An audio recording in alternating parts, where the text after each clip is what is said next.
Hi. ഹൃദയാഘാതം വരാതിരിക്കാൻ അല്ലെങ്കിൽ ഹാർട്ട് അറ്റാക്ക് പോലുള്ള ബുദ്ധിമുട്ടുകളെ തടഞ്ഞു നിർത്താൻ നമുക്ക് എന്തൊക്കെ ചെയ്യാം എന്നുള്ളതാണ് ഇന്നത്തെ വീഡിയോയിൽ നമ്മൾ സംസാരിക്കാൻ ഉദ്ദേശിക്കുന്നത്. അതുകൊണ്ട് വീഡിയോ മുഴുവനായിട്ട് കാണാൻ വേണ്ടി ശ്രമിക്കാം.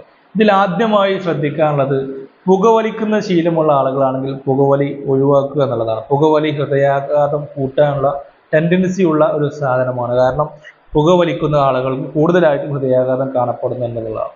അതുകൊണ്ട് പുകവലി ഒഴിവാക്കുക എന്നുള്ളതാണ് ഫസ്റ്റ് നമ്മൾ ചെയ്യേണ്ട ഒരു കാര്യം. അതുപോലെ തന്നെ ആരോഗ്യപരമായിട്ടുള്ള ഭക്ഷണങ്ങൾ, പഴങ്ങൾ, പച്ചക്കറികൾ, പിന്നെ അതേപോലെ തന്നെ നട്ട്സുകൾ, സീഡ്സുകൾ, ഇത്തരം നല്ല നല്ല ഭക്ഷണങ്ങൾ കഴിക്കാൻ വേണ്ടി ശ്രമിക്കുക. ഒലീവ് ഓയിൽ യൂസ് ചെയ്യാൻ വേണ്ടി ശ്രമിക്കുക. അപ്പോൾ ഈ ഫൈബർ അടങ്ങിയ ഭക്ഷണങ്ങൾ അധികമായിട്ട് കഴിക്കുക, വെള്ളം ധാരാളം കുടിക്കുക. ഇത്തരം കാര്യങ്ങൾ നമ്മൾ ഭക്ഷണത്തിൽ ശ്രദ്ധിക്കൽ വളരെ നിർബന്ധമാണ്. അതുപോലെ തന്നെ വളരെ പ്രധാനപ്പെട്ട കാര്യമാണ് ദിവസവും വ്യായാമം ചെയ്യുക എന്നുള്ളത്. റെഗുലർ എക്സസൈസ് എന്ന് പറയുന്നത് നമ്മൾ ഹൃദയത്തിന് കൊടുക്കുന്ന ഏറ്റവും നല്ല കാര്യമാണ്. ദിവസം ഒരു 30 മിനിറ്റോ അല്ലെങ്കിൽ 45 മിനിറ്റ് നേരമെങ്കിലും ദിവസവും എന്തെങ്കിലും രീതിയിലുള്ള വ്യായാമം ചെയ്യാൻ വേണ്ടി ശ്രമിക്കുക എന്നുള്ളതാണ് അടുത്തതായിട്ട് പറയാനുള്ളത്. അതുപോലെ തന്നെ ശരീരഭാരം കൂടുതലുള്ള ആളുകൾ, പൊണ്ണത്തടിയുള്ള ആളുകൾ വെയിറ്റ് കുറക്കാൻ വേണ്ടി ശ്രമിക്കുക എന്നുള്ളതാണ്. വെയിറ്റ് ഉള്ള ആളുകളിൽ, ഭാരം കൂടിയ ആളുകളിൽ, പൊണ്ണത്തടിയുള്ള ആളുകളിൽ ഹൃദയാഘാത സാധ്യത വളരെ കൂടുതലാണ്. അതുകൊണ്ട് ഭാരം കൂടുതലുള്ള ആളുകൾ എത്രയും പെട്ടെന്ന് ആ ഭാരം നോർമലിലേക്ക് കൊണ്ടുവരാൻ വേണ്ടി ശ്രമിക്കുക എന്നുള്ളതാണ്. അതുപോലെ തന്നെ വളരെ പ്രധാനപ്പെട്ട ഒരു കാര്യമാണ്, പലപ്പോഴും സംഭവിക്കുന്ന ഒരു കാരണമാണ് സമ്മർദ്ദം, മാനസിക സമ്മർദ്ദം. എന്തെങ്കിലും ഒരു ബാഡ് ന്യൂസ് കേട്ടതിന് ശേഷം പെട്ടെന്ന് അറ്റാക്കായി മരിക്കുന്നതൊക്കെ സിനിമയിലേക്ക് കണ്ടിട്ടുണ്ടാവും.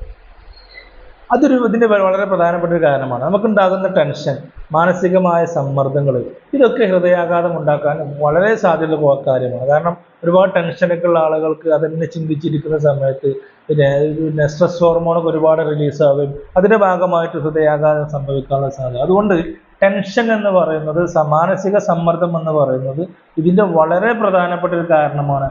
അതുകൊണ്ട് ഇത് വളരെ സമ്മർദ്ദം വരുന്ന സമയത്ത് നല്ല രീതിയിൽ മാനേജ് ചെയ്യുക എന്നുള്ളതാണ് ഇതിൻ്റെ ഒരു പരിഹാരം എന്നുള്ളത്. അതുപോലെ തന്നെ ഉറക്കമില്ലായ്മയും ഇതിൻ്റെ വളരെ പ്രധാനപ്പെട്ട ഒരു കാരണമായിട്ട് പറയുന്നത്. അതുകൊണ്ട് ശരിയായ രീതിയിൽ ഉറങ്ങാൻ വേണ്ടി ശ്രമിക്കുക.